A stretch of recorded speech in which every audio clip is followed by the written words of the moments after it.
Entre Existencialistas es el podcast donde hablamos de la terapia existencial y la vida desde un punto de vista arrojado y humano, demasiado humano. Yo soy Brenda Reyes y esta primera temporada estaremos entre terapeutas existenciales mexicanos, conversando sobre qué piensan de la terapia y sus experiencias dentro y fuera del consultorio.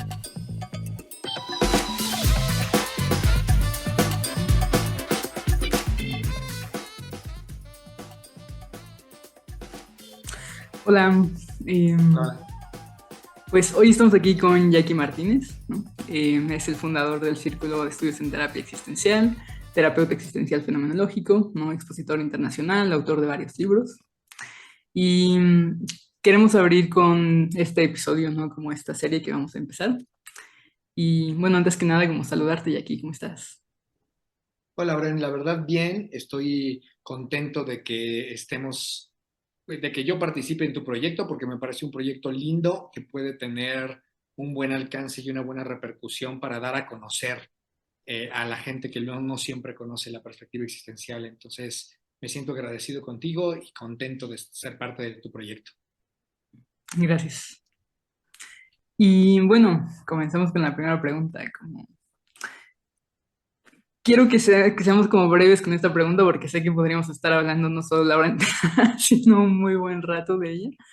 ¿Qué es Y la eso me terapia? sale bien, Brenda. Entonces, gracias por acotarme. Sí, sí, sobre todo con esta pregunta, ¿no? Pero, como, ¿qué es para ti la terapia existencial? Ok. En breve diría que es una propuesta de conversación filosófica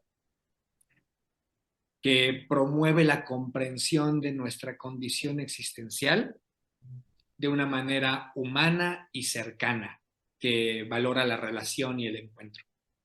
Ok, ok. ¿Y qué es eso? ¿Sí puedo ser breve? Sí, sí, sí, súper breve y súper conciso. Ajá. Pero, ¿a qué te refieres con una conversación filosófica? Sí, me refiero a que veo la terapia existencial como algo que se hace en una conversación que puede ser verbal o no verbal. O sea, también podría ser con medios artísticos o a través del cuerpo, etcétera. Pero sí que hay un ir y venir, es una conversación. Y Ujú. la considero filosófica porque es de alguna manera un intento de permanecer atentos a cómo se va construyendo la conversación, cómo se van construyendo los significados, qué diferentes tipos de experiencias emergen o tratan de relatar, y todo eso desde una mirada que intenta acercarse a la comprensión. Es por ello que lo llamo filosófico. Ok, ok. Uh-huh. ¿Y cómo es que se ve eso ya dentro de una conversación? Porque, digo, sé que eres terapeuta individual, de grupo, ¿no? Como de pareja incluso. ¿Cómo se ve eso dentro de la práctica? Mira, a mí lo que me gusta mucho es que se vea como una conversación cercana, que se vea como una conversación interesada y que se vea como una conversación en la medida de lo posible apasionada, ¿no? Por eso es que me gusta llamarle conversación poderosa también.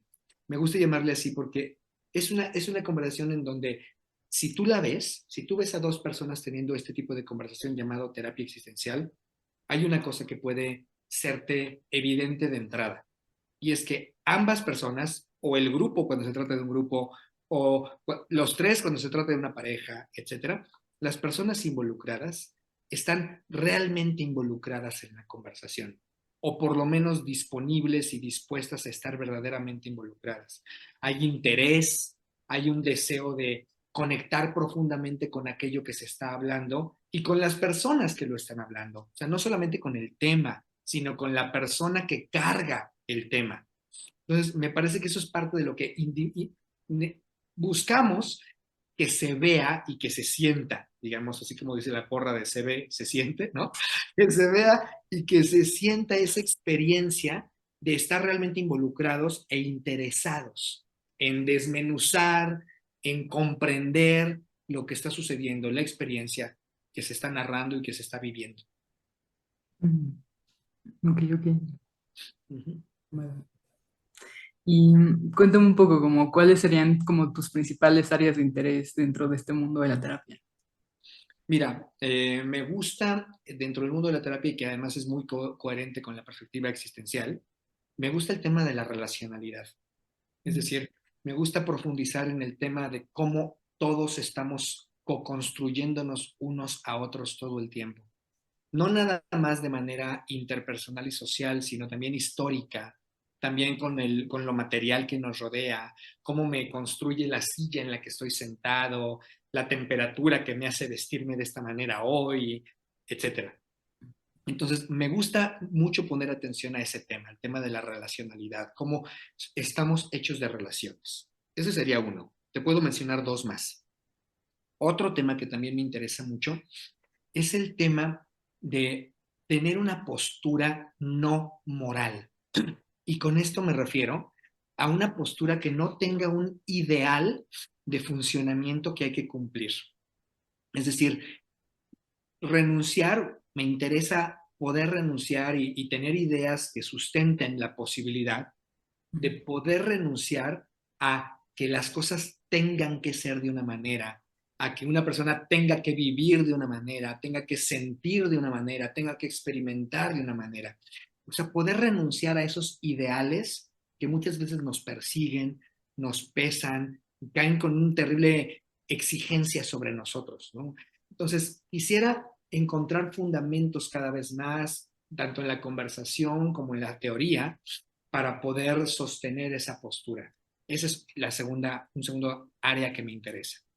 Y la tercera área que me interesa mucho es la que tiene que ver con los procesos no ordinarios de conciencia, Mm. ya sea procesos que pueden vivirse a través de alguna práctica específica espiritual, como por ejemplo la meditación o el yoga, o incluso porque, digamos, la persona recurre a ellos a través de técnicas psicológicas como la respiración holotrópica, o que a algunas personas le ocurren de manera más espontánea en su vida o incluso a través de su vida erótico-sexual, también pueden vivir procesos no ordinarios en su vida erótico-sexual, o también las personas que las buscan de manera más específica y propositiva a través también de alguna ingesta de algún tipo de sustancia de las que se usan tradicionalmente, por ejemplo, para modificar la conciencia.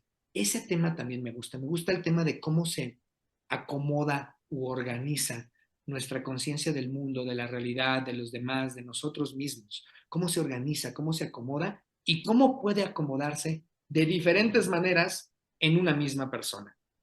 Y obviamente ahí se incluyen todas las posibilidades que te mencionaba anteriormente. Entonces serían esos tres temas. Lo que tiene que ver con la relacionalidad, Ujú. lo que tiene que ver con la no moralidad, que no es lo mismo que inmoralidad, ¿eh? No moralidad en el sentido de no tener un ideal que haya que cumplir.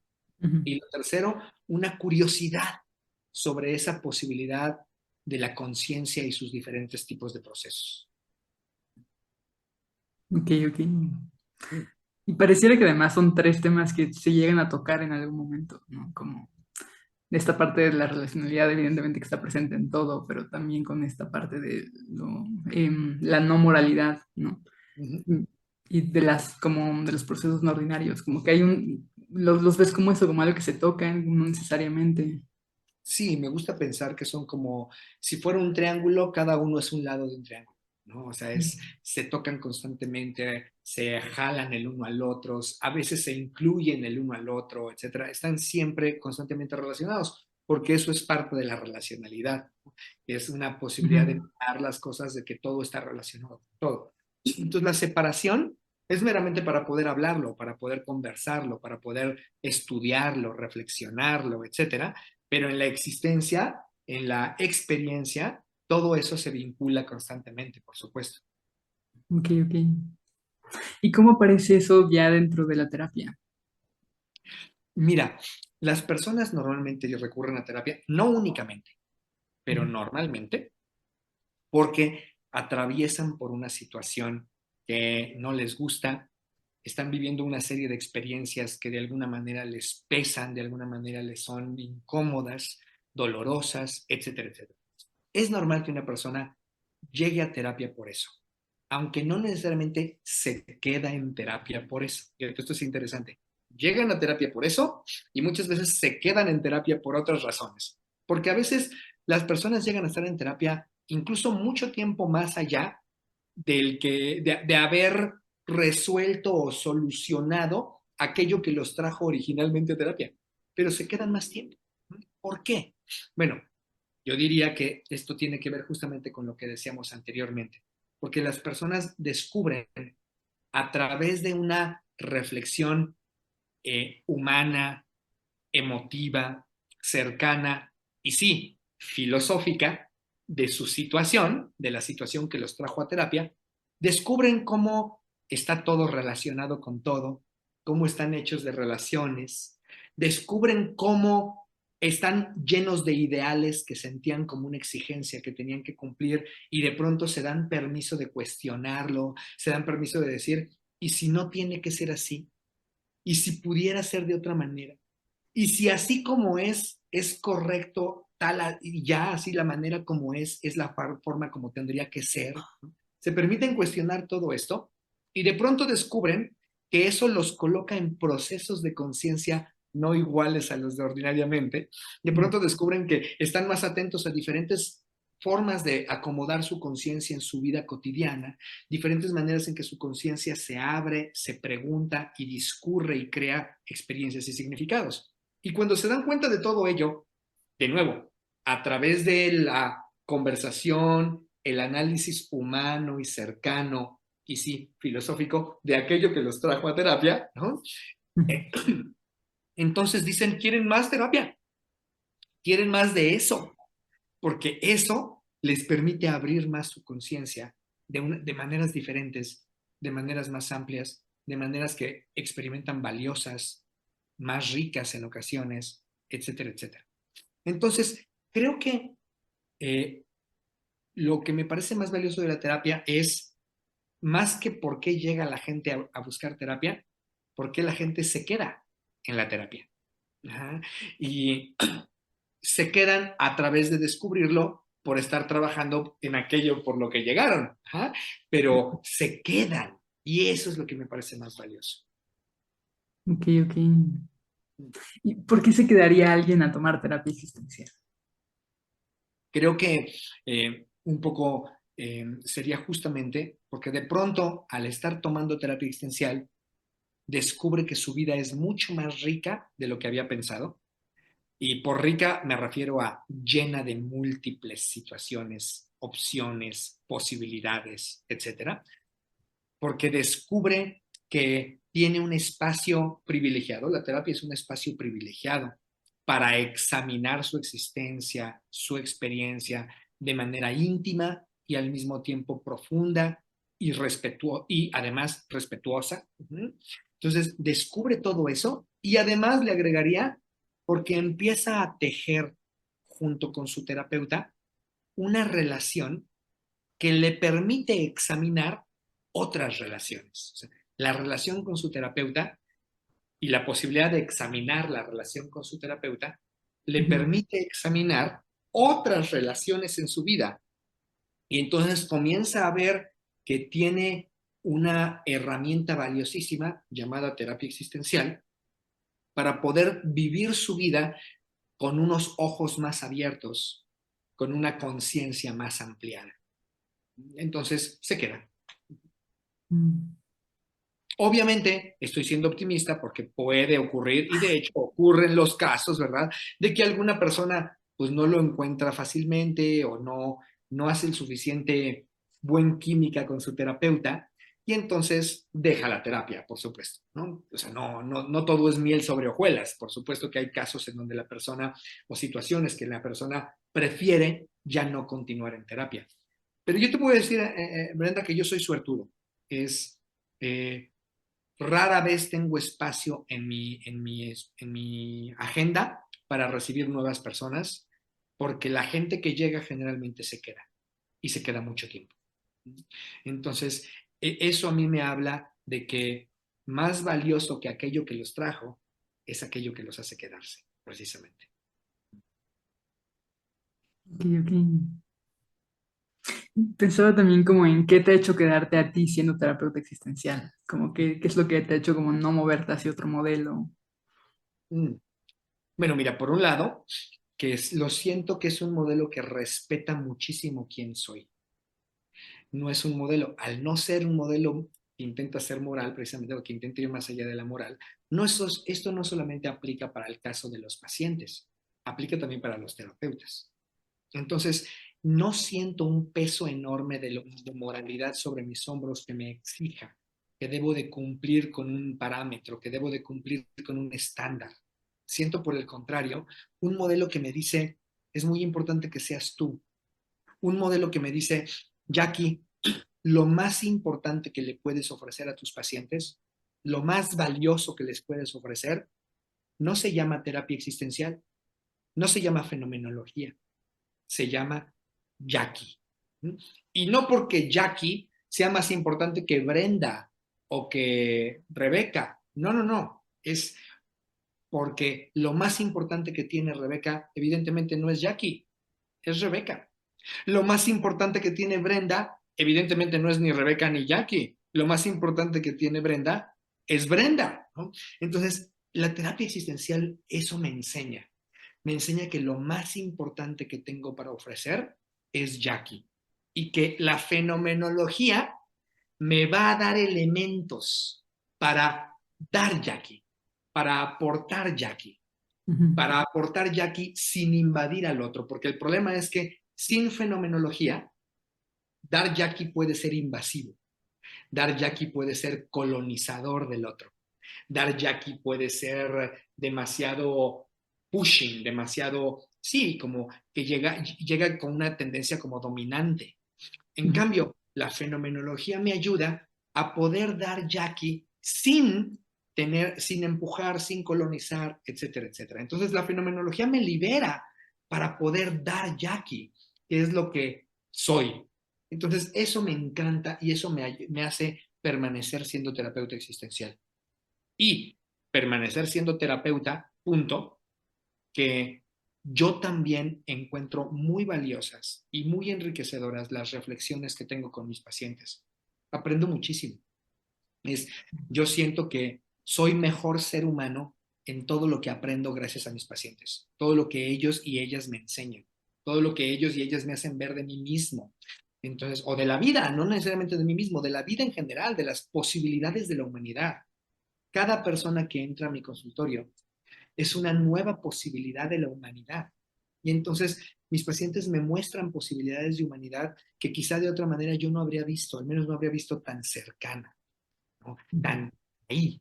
Entonces me parece eso una belleza, pero creo que eso es de ser terapeuta en general, no solo de ser terapeuta existencial. Entonces, tengo esa razón de ser terapeuta y esa razón de ser terapeuta existencial. Y quizá una última, me siento un poco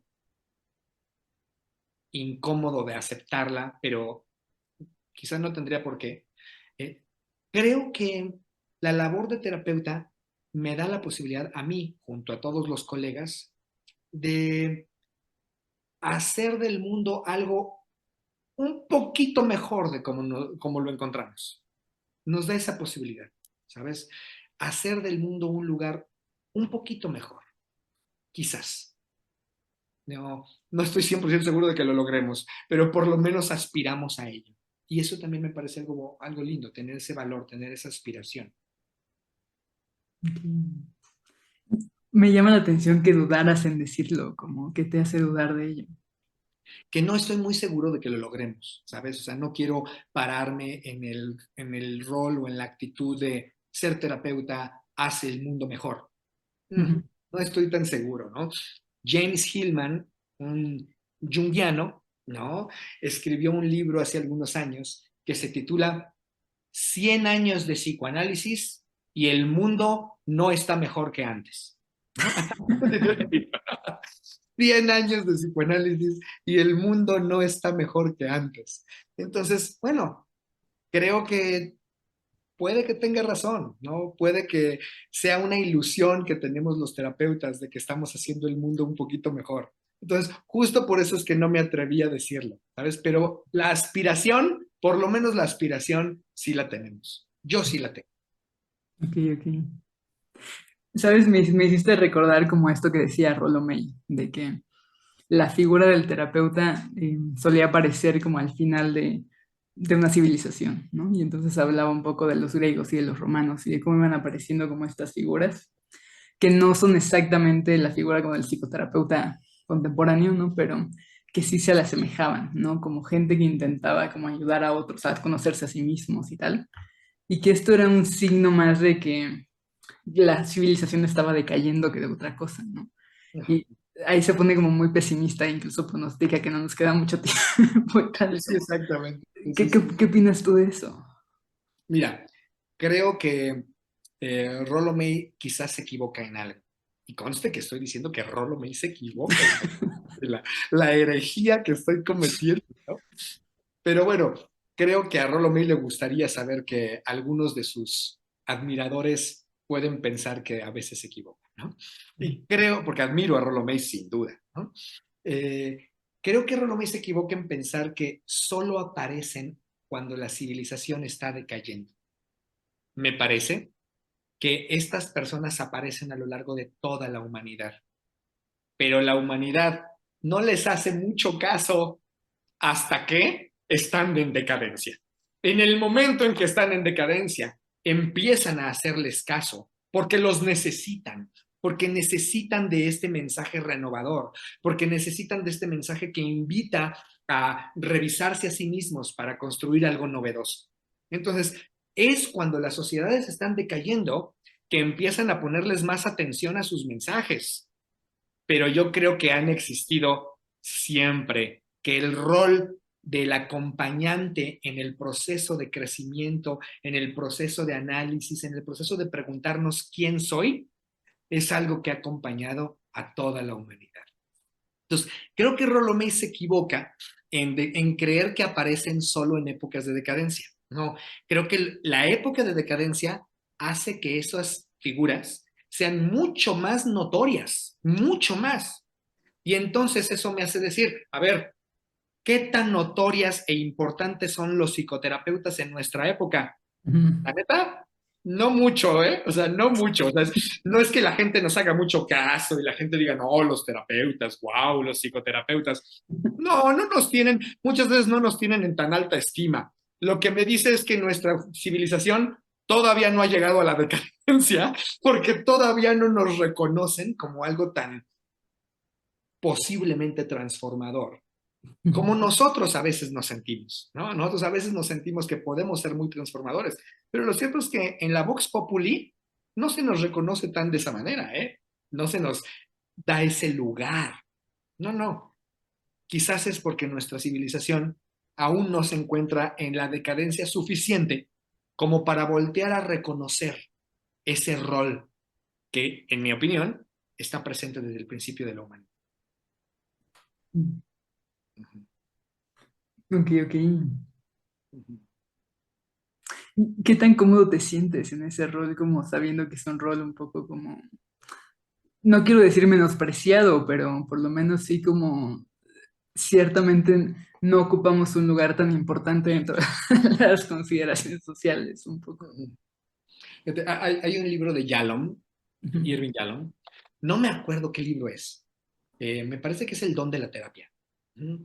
En donde dice que una de las cosas que podemos tener los terapeutas como a favor de nosotros es que ser terapeuta es ser parte de un grupo de seres humanos que nos han antecedido y que estamos muy bien acompañados. Entonces dice Yalom que es reconocernos parte del grupo del que formaron parte Buda, Jesucristo, Sócrates, ¿no?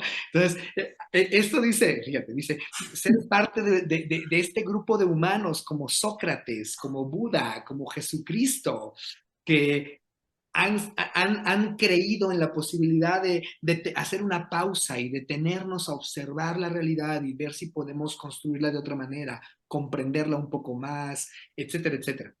Y entonces ya lo pone de una manera que me parece muy linda, por supuesto, muy reconfortante, ¿no? Ujú. Pero también me suena un poco presuntuosa, ¿no? Me explico.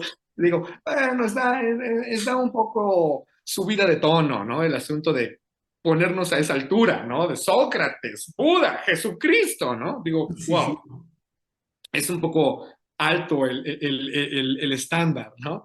Eh, Más bien lo que opino es que todos en este mundo, tratamos de encontrar nuestro lugar. Tratamos de encontrar nuestro lugar. Algunas personas tienen la fortuna de encontrarla, de encontrar su lugar. Otras personas no tanto. Algunas personas se encuentran su lugar un rato y luego lo pierden. Algunos lo pierden, lo encuentran, lo pierden, lo encuentran. Así, ¿no?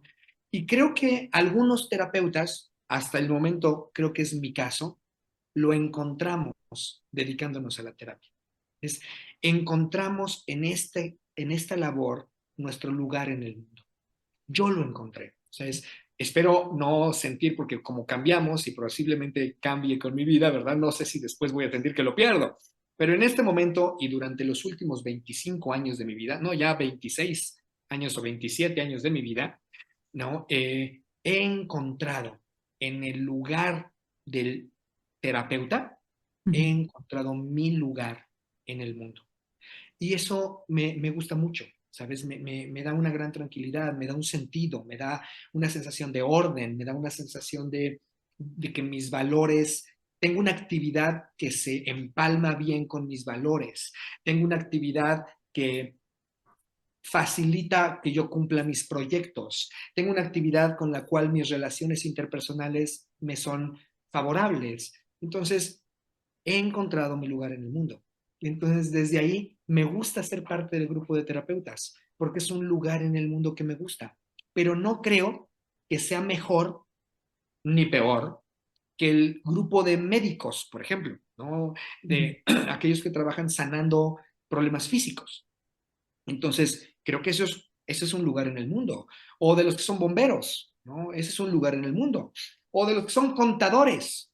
Ese es un lugar en el mundo muy necesario. Yo necesito el mío, ¿no? O de los que son abogados, o etcétera, etcétera. Son las diferentes profesiones, desde mi punto de vista, son lugares en el mundo. Y entonces todos vamos por ahí buscando nuestro lugar en el mundo. Y a veces hay personas que les cuesta mucho trabajo encontrarlo, ¿no? Y eso es duro, ¿no? Incluso no tiene que ver con lo que estudias, sino más bien con que puedas desarrollarlo. ¿Ah? Es porque hay gente que estudia para una profesión y termina realizando otra. Ujú. Entonces, no tiene que ver con lo que estudiaste, sino con lo que realizas. ¿Qué tipo de labor realizas? La labor que realizas, ¿la sientes que es el lugar en el mundo que te corresponde? Enhorabuena, disfrútala. Lamentablemente vivimos en un mundo en donde hay un montón de gente que realiza labores con los que no se siente cómodo o cómoda de que esa sea su lugar en el mundo, de que ese sea su lugar en el mundo. ¿Ah? Y afortunadamente habemos otros que sí, yo soy de los afortunados. Llevo 27 años sabiendo que este es mi lugar en el mundo y disfrutándolo. ¿Y cómo lo sabes?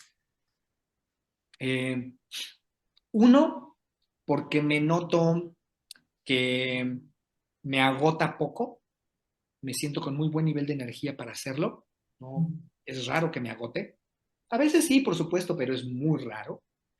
Eh, Me noto, por ejemplo, cuando salgo de vacaciones, Ujú. a veces en vacaciones fantaseando con ya regresar a trabajar, extraño a mis pacientes, extraño mis clases, extraño mis grupos, o sea, me noto extrañando hacer trabajo. Entonces, no siento que el trabajo sea para mí un medio de subsistir, un medio para tener dinero, para vivir cómodamente, que afortunadamente también lo es, ¿no? Afortunadamente también lo es, o sea, y no para hacerme millonario, ¿no? O ser terapeuta, hace rato lo platicaba con una persona precisamente que ella es también terapeuta y decía, sí, es que siendo terapeuta puedo ganarme mi dinero, pero no, ella me decía, mi marido, no, o sea, mi marido gana, pero muchísimo más que yo, ¿no? Entonces, es como si yo ganara como terapeuta solamente para medio subsistir, pero realmente la vida que me gusta darme pues es gracias a lo que gana mi marido, ¿no? Ujú. Y bueno, lo platicamos eso y lo que puedo decirte es, bueno, a mí como terapeuta me da para vivir suficientemente bien, no tengo grandes lujos, pero afortunadamente no siento que los necesito, ¿no? Entonces, no tengo grandes lujos, pero siento que puedo vivir confortablemente. Pero lo que más me gusta es que no siento que mi trabajo sea para ganar dinero. Mi trabajo es porque es mi lugar en el mundo. O sea, mi trabajo es mi manera de expresarme, mi manera de estar, mi manera de sentirme cómodo, de sentirme valioso, de sentirme valorado también, porque es importante sentirte valorado por otros, de sentirme valorado, de sentirme amado también. Me siento amado de poder amar a otros. Entonces, tengo un trabajo en donde puedo amar a otros, puedo ser amado, me siento valorado, valoro lo que hago, la gente valora lo que hago, me divierte, me hace sentir cómodo. Cuando salgo de vacaciones ya quiero volver a seguirlo haciendo. Es raro que me agote. ¡Wow! Entonces concluyo, claro que me gusta este lugar para habitar. Es un lugar que puedo habitar confortablemente y de ahí concluyo que es un buen lugar en el mundo para mí, porque lo habito confortablemente, ¿sabes? No con un peso. Mucha gente, lamentablemente, hay que reconocerlo, mucha gente sale a trabajar con la sensación de, chin, qué horror.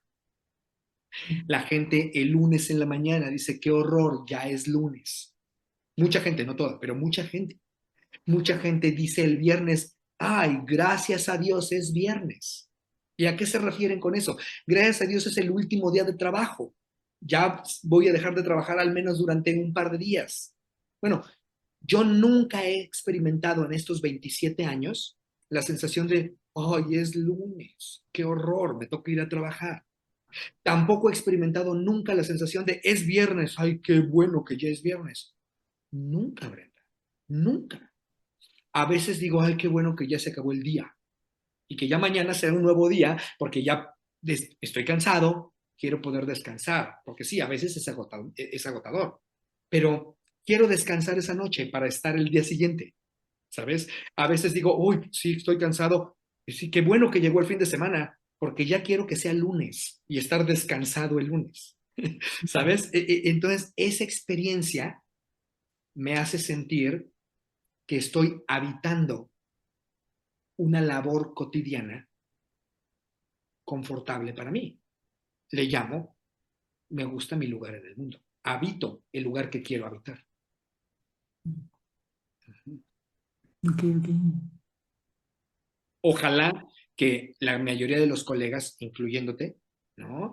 Eh, encuentren eso en la psicoterapia existencial o de cualquier otro tipo, ¿uh? O en cualquier otra cosa, ¿sabes? Ojalá, porque es muy diferente entender el trabajo como la expresión del lugar que habitas en el mundo, ¿ah?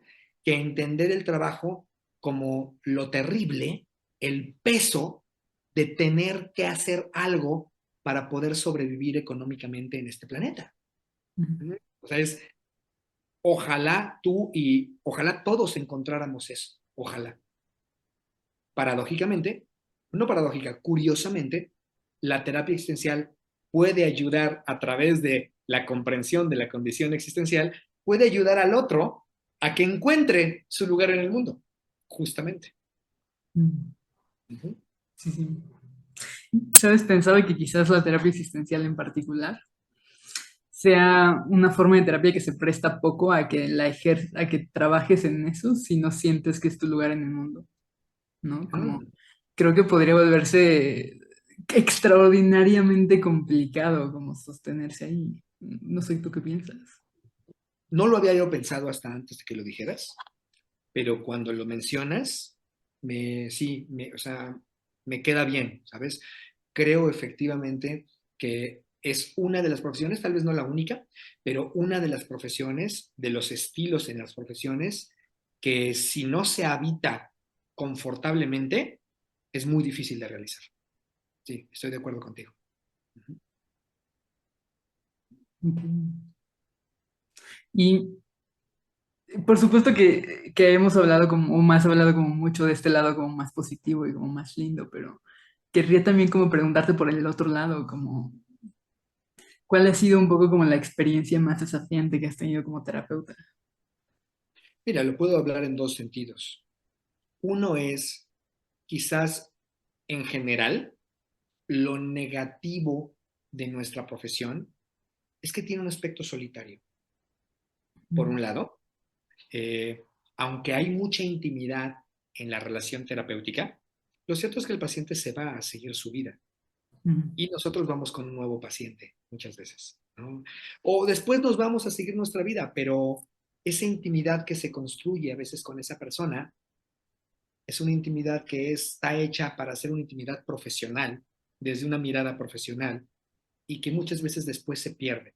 Ese tiene una parte que podría ser triste, ¿sabes? Porque muchas personas con las que compartes muchas horas y hablas de su intimidad, algún día se van. Y cuando se van, las extrañas, ¿no? Entonces, esa podría ser una parte como, digamos, negativa de nuestra profesión. Y no están tan mal, ¿no? Pero sería como para ver los puntos difíciles. Otro es que la terapia existencial, particularmente al ser poco conocida, la gente no la entiende. Y algunos que intentan entenderla, más bien la rechazan, sienten prejuicios hacia ella porque tienen un sistema demasiado, tienen una forma de pensar demasiado adecuada a la cultura occidental común. Y en muchos sentidos la perspectiva existencial puede ser de contracultura. Entonces, las personas que se sienten más afines a los valores de la cultura occidental común pueden rechazar los valores de la terapia existencial. Entonces, eso puede hacer que haga que un terapeuta existencial se sienta solitario en algún momento, incomprendido, ¿sabes? Eso también podría ser otro aspecto de manera general. Diría de manera general esos dos. La relación íntima que muchas veces no puede continuarse con algunos pacientes. Y dos, la dificultad para ser comprendido desde una perspectiva que puede ser de contracultura. Entonces, esos dos aspectos. Ahora, en términos más específicos y concretos, y bueno, déjame decirte, yo he padecido ambas. Primero, estas dos que te menciono, ha habido momentos en que las he padecido, sí. Ahorita, afortunadamente, no me siento padeciéndolas, pero ha habido momentos en que sí he sentido que las padezco. También está, en términos más específicos, pues mira, todos los recuerdos que me vienen de dificultad, de momentos desafiantes o difíciles, tienen que ver con que el otro tenía una experiencia que me confrontaba con mis propios valores, con mi propia manera de ver el mundo y de entender la realidad, o que me hacía sentir en algún sentido atacado. No porque el otro quisiera necesariamente atacarme, a lo mejor a veces sí, pero no necesariamente porque el otro quisiera atacarme, sino porque lo que me planteaba me hacía sentir dolor o me hacía sentir incomodidad. En esos momentos, cuando he sentido dolor e incomodidad por varios de mis pacientes, o cuando he sentido que lo que me cuentan es contradictorio con mis valores o con mi manera de ver el mundo, es muy difícil mantenerme haciendo terapia existencial fenomenológica. ¿Y a qué me refiero con esto? A que es muy fácil que caiga en la tentación de dos opciones. A, tratar de convencer a mi paciente de que está mal, de que no es correcto lo que está experimentando o la manera como lo está experimentando, lo cual está terrible, ya no es terapia existencial, ya me puse moral, ¿no? Ahí ya puse un ideal. Entonces, me pasa a veces eso. Y lo otro que me ha pasado, B, es quiero salir corriendo.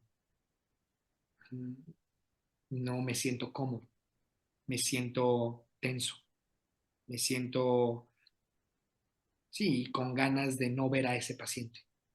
Sí me ha pasado eso, por supuesto también, no una, varias veces. Y creo que me volverá a pasar, creo que me volverá a pasar. Creo que esa es una de las partes más difíciles de ser terapeuta en general y terapeuta existencial en particular. Soportar que algunos de nuestros pacientes nos van a hacer sentir mal. O opción B, o la opción A que había mencionado antes, o algunos de nuestros pacientes nos van a presentar situaciones, perspectivas o contextos que contradigan nuestra postura ante el mundo. Y entonces, puede ser muy complicado. ¿Y cómo le haces para sostenerte cuando te pasa eso? No estoy seguro de poder. O sea, gracias por tener confianza en mí y decir cómo le haces para sostenerte, pensando que me sostengo, ¿no? No estoy seguro que siempre lo logre. Creo que a veces lo logro, sí, a veces lo logro, a veces me sostengo. Y cuando lo logro, muchas veces es porque recurrí a algún colega o alguna colega a que me ayude escuchándome, ¿no? A que me supervise un poco del proceso terapéutico. O sea, ahí sí, la supervisión es una super mega ayuda buenísima, ¿no? O sea, me ayuda a sostenerme. Es como sentir que no estoy solo, ¿no? Fíjate cómo cubre de alguna manera uno de los otros también, ¿no? Entonces, me ayuda a sentir no estoy solo, tengo a alguien más en mi espalda diciéndome, vas de aquí, sí se puede, vas. Entonces, esa posibilidad de sentir la supervisión, y no necesariamente porque mi colega sea alguien que es mi maestro, puede ser, por supuesto, pero también puede ser un compañero, un colega de mi misma generación, o incluso un alumno que a veces tienen ideas muy frescas y que pueden aportarte algo muy interesante. Entonces, a veces he contado alguna situación que me complejice en algún grupo y los alumnos me han dicho cosas que digo, wow, o sea, eso no lo había pensado, gracias. Y me dan herramientas para sostenerme en esas circunstancias. Quiero decirlo, con todo y que a veces tenga colegas, maestros y alumnos que me aporten herramientas para poder atravesar y sostenerme en esas circunstancias, a veces no he podido. La ventaja es que la terapia existencial me recuerda que somos humanos, demasiado humanos, y que poder sostenernos en todas las situaciones es una aspiración, pero no se espera de nosotros que lo consigamos, que lo logremos el 100% de las veces. Porque esperar que lo logremos el 100% de las veces sería como esperar que no seamos humanos. Está en nuestra humanidad, es parte de nuestra humanidad que a veces podamos y a veces no. De tal manera que si quiero un trabajo profundamente humano, aunque aspire a poder, necesito también reconocer que no siempre voy a poder y que también está bien que no siempre pueda. Que está bien dar espacio para que a veces no pueda.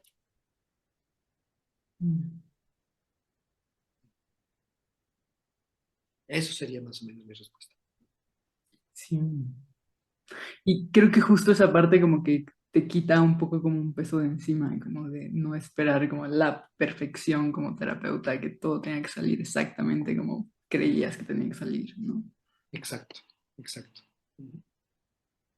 Creo que eso es una labor importante en todo terapeuta, pero la terapia existencial lo enfatiza.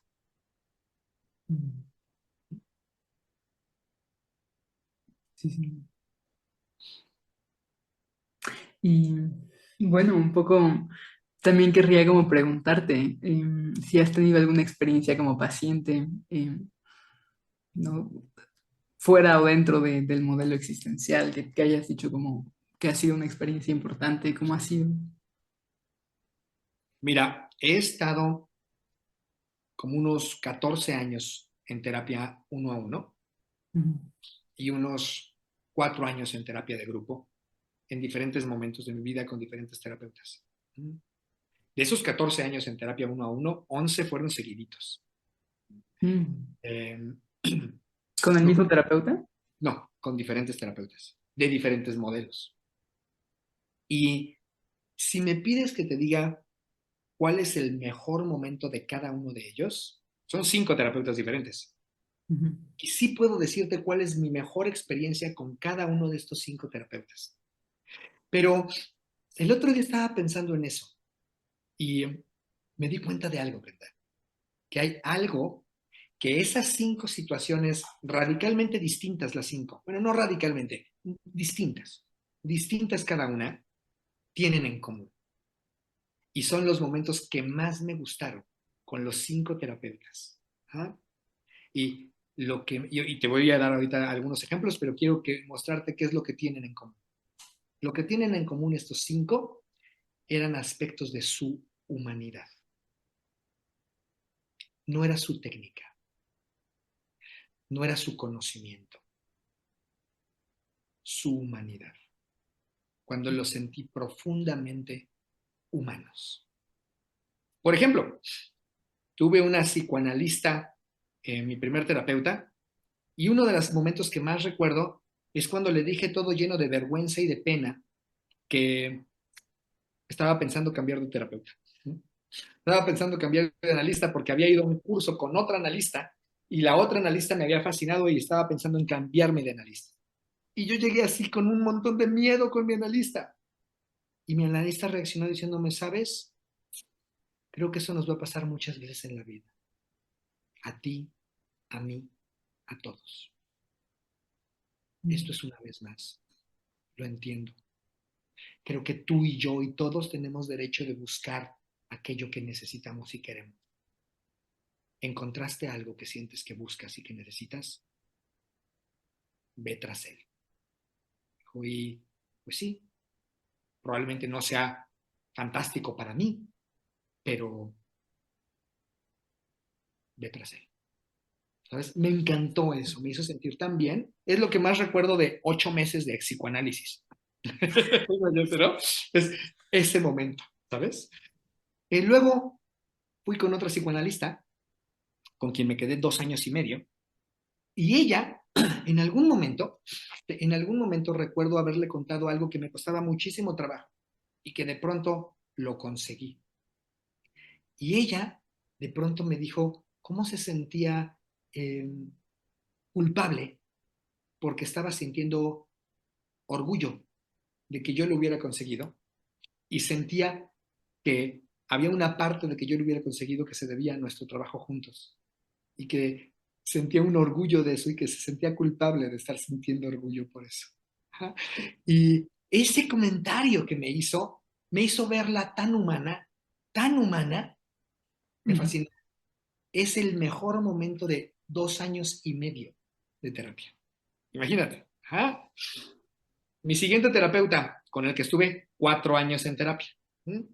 Con él, imagínate que llegó una sesión en la que yo estaba destrozado emocionalmente y me la pasé llore y llore, llore y llore toda la sesión, con un llanto intenso, intenso, casi como de bebé, es decir, de no poder respirar, un llanto intenso. Y me daba vergüenza voltearlo a ver, porque no podía controlar el llanto. Entonces yo miraba para abajo y lloraba y lloraba y lloraba y me daba vergüenza girar mis ojos a verlo. Después de un buen rato, sostuve el valor para poder voltearlo a ver. Lo volteé a ver y lo vi llorando. Fue el mejor momento de más de 4 años de terapia con él. No me dijo nada, eso no aparece en ningún libro de psicoterapia, me explico como la técnica, etcétera, etcétera. Y honestamente, Brenda, fue lo mejor. Hubo muchas cosas buenas, no quiero decir que fue lo único bueno. Hubo muchas cosas buenas con todos mis terapeutas que estoy mencionando, muchas. Y sin embargo, lo que recuerdo con más poder es justo los momentos humanidad, de profunda humanidad, ¿sabes? Y mi siguiente terapeuta fue un terapeuta corporal y a él le dije que yo iba a terapia porque quería terapia con él, pero que yo no quería que hiciera terapia corporal, que si él estaba disponible para tener una terapia con él y que él no hiciera terapia corporal. Y me dijo, pero no sé hacer otra cosa. Y yo le dije, yo estoy dispuesto a que lo descubramos juntos, pero no quiero venir a terapia contigo. Me gusta tu energía, pero no quiero terapia corporal. Y él me dijo, Jackie, me estás pidiendo algo que me confunde, pero va, intentémoslo. Eso de él, que estuviera dispuesto a intentarlo, wow. Y en otro momento, yo le conté una experiencia muy loca que tuve y él me dijo, Jackie, ¿te puedo pedir un favor? Y yo sí, ¿te importaría escribir tu experiencia y darme una copia de tu escrito? He aprendido mucho con lo que viviste con tu experiencia. Siento que aprendí mucho y no me gustaría olvidarlo. Si pudieras escribirlo y darme una copia de tu escrito, estaría muy agradecido contigo. Ese mismo terapeuta. Y le dije, por supuesto que sí, le escribí y le di una copia, ¿no? Esos 2 momentos con él, y estuve con él 2 años y medio, son los momentos que más recuerdo de mi terapia con él. Imagínate, ¿me explicó? Entonces, obviamente hubo muchas cosas. Entonces, lo que yo veo es, wow, como paciente, lo que más he valorado es la humanidad de mis terapeutas. Mm. Por eso es que ahora pienso que lo mejor que yo puedo ofrecerle a mis pacientes es mi humanidad. Y mi humanidad se llama Jackie, no Brenda, no Ernesto Spinelli, no Irving Yalom, no, mi humanidad se llama Jackie. ¿Sabes? Creo que un poco todos, un poco hablamos de cómo nos fue en la feria, ¿no? Es un poco inevitable. Y pues sí, así me ha ido a mí. Ok. Y pensaba como en la enorme paradoja de eso, porque es algo que no se puede enseñar, ¿no? Ujú. Y sin embargo, como docente, terminas como enseñando la parte como más técnica, la parte como más filosófica, la parte como más dura del asunto, pero eso es que son como esos momentos que se salen de, ¿no? Que ya ahí ya está como puesta nuestra humanidad. Así es. Yo siento, y quizás me equivoque, pero siento que la terapia existencial fenomenológica a mí me da elementos para poder ser Jackie, como te decía Mm. antes, sin colonizar al otro. Y entonces, por eso es que me gusta la terapia existencial fenomenológica, porque me da elementos para mantener presente mi humanidad, sin que sienta que mi humanidad se convierta en el ideal que hace que el otro tenga que vivir como yo vivo, o tenga que vivir de acuerdo a mis propias ideas de cómo vivir, etcétera, etcétera. Entonces, el que la terapia existencial me dé esa herramienta de ser Jackie sin imponer mi yaquidad, ¿no? Ser Jackie sin imponer a Jackie, wow, eso me encanta. Y claro, no siempre me sale, a veces me equivoco, porque ser Jackie incluye equivocarme. Ujú. Uh-huh, Sí, sí. uh-huh. Ok. Y tengo ganas como de preguntarte, como dentro de todo esto, hablas como mucho de la parte como más humana y tal. Y dirías que eso es lo que ves como más valioso de la perspectiva existencial, como que te permite ser tú, dirías que es algo más. Yo diría que esa es la clave fundamental, es la clave fundamental. Ajá. Pero esa clave fundamental se apoya en estos 3 pilares que mencioné antes, que es la relacionalidad, que es ¿cómo se llama? La no moralidad, ¿no? La no moralidad y de alguna manera la posibilidad de comprender en vez de tratar de imponer una respuesta, ¿no? Tratar de Ujú. comprender. Creo que esos 3 son grandes, son los apoyos de este gran pilar que es permitir la humanidad, por supuesto. No son los únicos, ¿eh? Me parece en estos momentos que son los más importantes, pero no los únicos. Generalmente también me gusta mucho, por ejemplo, hablar del movimiento, Ujú. hablar de la tensión, hablar de la incertidumbre, ¿no? Como otros aspectos también valiosos. Eso es lo que en estos momentos, en esta conversación contigo, esos son los que más me resaltaron. Ok, ok. ¿Y son elementos que llevas también a tu vida cotidiana o son cosas que se quedan como dentro de tu trabajo? Sí y no. Lo que te diría es, por un lado, es inevitable que se transmiten de alguna manera en mi vida cotidiana. Es inevitable porque tengo eh, un abrazo tan apasionado de ellos que es Ujú. inevitable que se presenten en mi vida cotidiana. Pero al mismo tiempo, intento en mi vida cotidiana no tenerlos demasiado presentes. Intento vivir mi vida de manera más ordinaria, ¿sabes? Porque me parece que es una buena mezcla. Tener momentos de ordinariedad que me permitan notar lo extraordinario también. Entonces, por ello es que no me pido tener una vida fenomenológico existencial. No, no, no, para nada. ¿Sabes? Creo que no es para la vida entera, es para ciertos momentos de la vida. Y entonces sí, trato, no siempre me sale, pero trato de que en muchos momentos de mi vida eh, pueda estar presente si es que viene el caso, si es que es necesario. Porque siento que a veces no viene en el caso, ¿me explico? O sea, cuando estoy viendo el partido de fútbol entre Argentina y Croacia, ¿no? Cuando estoy viendo el partido de fútbol, ni lo vi, ¿eh? Pero por poner un ejemplo, ¿no? Entonces, si estoy viendo el partido de fútbol, lo que quiero es ver el partido de fútbol y no ponerme demasiado fenomenológico, ¿sabes? Entonces, es solo para ciertos momentos de la vida. ¿Cuáles, si te preguntáramos? Para los momentos de dificultad. En los momentos de dificultad, una mirada existencial fenomenológica puede ayudarme. ¿Por qué? Porque estoy buscando la comprensión y entonces me puede ayudar a comprender mejor esa situación desde su relacionalidad sin imponer un ideal, precisamente. Claro, claro.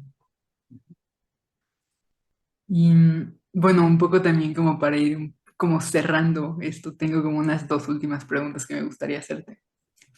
La primera de ellas es como, ¿cómo ves la terapia existencial en general en México? Como cuáles son los retos a los que nos enfrentamos. Mira, la veo lenta en términos de que no es muy conocida. A eso me refiero con lenta. Lenta de Ujú, reconocimiento, de alcanzar reconocimiento. Por un lado, porque es contracultural y entonces eso pues la hace difícil. Y por otro lado, porque todavía somos pocos y creo que es exponencial. En la medida en la que vamos siendo más, se va multiplicando la posibilidad, por supuesto, ¿no?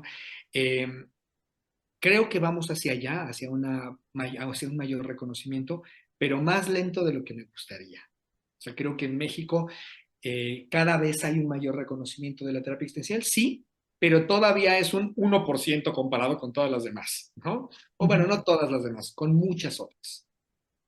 Tuve recientemente una experiencia en Lituania y me contaban que allá en Lituania la terapia existencial es la terapia más reconocida entre todas, más reconocida que el psicoanálisis, más reconocida que las terapias humanistas, más reconocidas que la terapia cognitivo-conductual. La más reconocida de todos es la terapia existencial en Lituania, ¿no? Y yo me quedé absolutamente sorprendido, ¿no? Es como de, wow, ¿en serio? ¿Eso es posible? ¿No? Y bueno, no es que se trate de competencias, ¿no? De cuál va a ser más conocida, pero sí que sea un poco más reconocida en frente a las otras. Ese sería un poco mi aspiración. Y lo cierto es que aún no tenemos esa posición en México. Es un movimiento, es una postura muy poco conocida en las escuelas y en las universidades. No se sabe que existe. Y justo por eso creo que este esfuerzo que tú estás haciendo, Brenda, este tipo de entrevistas y de conversaciones y poderlas presentar abiertamente para que la gente las vea, eso es una enorme riqueza, es una enorme posibilidad de algo que hace algo muy posible. En Gestalt, por ejemplo, una amiga tiene un proyecto así que se le llama Humans on Gestalt, ¿no? O los humanos en Gestalt, que hace entrevistas a terapeutas Gestalt y luego lo sube a YouTube. Y entonces me parece que es un proyecto muy lindo para que mucha gente conozca la terapia Gestalt. En terapia existencial, pero en habla inglesa, tú sabes que hay un proyecto también así, ¿no? De una colega que hizo este proyecto y que me dio el honor de ser uno de sus entrevistados también, Natalie, que se llama Existential Offerings, y hicieron muy bien, pero creo que hace falta en habla hispana, entonces me da mucho gusto que tú lo hagas, porque creo que va justo en el sentido de lo que necesitamos que ocurra en México, que sea algo más conocido, porque es una alternativa que mucha gente no conoce y que cuando la conoce dice, pero ¿cómo es que no la conocía? ¿Cómo es que no la conocía antes? Mm. Ujú. Hay que encontrar la manera de dárselo a conocer a más gente y que la gente tenga la posibilidad de decir si le gusta o no, pero démosle esa posibilidad a la gente de decidir si le gusta o no. Claro. Ujú. Y bueno, ya como la última, ¿en qué andas últimamente? ¿Cómo tienes algún proyecto en mente, algo de lo que nos quieras hablar, que nos quieras compartir? Mira, Pues uno de los proyectos es que en el Círculo de Estudios en Terapia Existencial, el centro de estudios que tú sabes que yo fundé, tengamos más oferta de estudios. Por ejemplo, me gustaría muchísimo que el 2023 sea un año en donde tenemos ya bien establecida la formación en terapia de pareja existencial. Me gustaría que tengamos ya bien establecida la formación en terapia infantil existencial, en terapia con jóvenes, con adolescentes existencial. También me gustaría que tuviéramos esos campos ya bien establecidos, porque se hace algo de ello, pero no tenemos una formación como tal. Tenemos actualmente solamente grupos, terapia de grupos, sexualidades y vínculos erótico-afectivos, esa es la segunda. Y la tercera, en integración de experiencias en procesos no ordinarios de conciencia. Ya tenemos esas tres. Estoy muy contento con esas tres, quiero hacerlas crecer esas tres, pero me gustaría ampliar la oferta del círculo existencial. Me gustaría que haya más oferta. Yo te dije las que se me ocurren, pero estoy abierto a más. O sea, quiero que haya más oferta para que haya más gente que pueda sentirse justamente interesada en el modelo y seguir conversando y seguir profundizando y seguir viendo todas las posibilidades de este modelo de pensamiento. Eso es una. La otra, seguir con algo que empezó hace 5 años, no, hace 7 años, en el 2015, continuar ahora que la pandemia parece darnos un poco de respiro, ¿no? Entonces espero que así sea, ¿no? Y que no, yo por bocón las cosas se cambien, ¿verdad? Esperemos que así sea. Pero continuar con algo que siento que iniciamos hace 7 años y es convertir al movimiento mexicano de análisis y terapia existencial en algo que tenga un mayor lugar de reconocimiento a nivel mundial. Ya lo estamos empezando a tener. Cada vez más se nos reconoce en el mundo. Eso es algo muy hermoso, muy lindo. No con una intención de nuevo de decir esto es lo mejor o somos. No, no, no, no, no. Desde una perspectiva de también hay esto, también hay esta manera de explicarla. Y quizás puede haber alguna manera que diga, fíjate que la manera norteamericana de explicarla no me sienta bien, pero la manera mexicana me queda bien. Y entonces puede descubrir su lugar en el mundo, ¿sabes? Puede descubrir su lugar en el mundo simplemente porque encontró una manera que se acopla bien a su forma de estar y de querer estar en el mundo. Entonces, estos serían mis dos proyectos. Uno es un crecimiento a nivel nacional y otro es un crecimiento a nivel internacional de la perspectiva del Círculo de Estudios Central Existencial del Movimiento Mexicano. Para ello, además de los cursos que te comenté que quiero ver si en el 2023 surgen, quiero que en el 2023 aparezca ya mi libro, el volumen 3 de mi trilogía Terapia Existencial, ¿no? Claro. Ya aparezca el volumen 3 este año, por favor, porque lo tengo año y medio retrasado. Entonces, ese es un proyecto y tengo un par de libros más. Uno que va a salir en enero en inglés y esperemos que salga por ahí de marzo en español, que es unos diálogos sobre la terapia existencial y el arte, un diálogo que tengo junto con un terapeuta existencial italiano, que va a salir en inglés, sale en enero, y la idea es que en marzo salga en español y en italiano el libro, ¿no?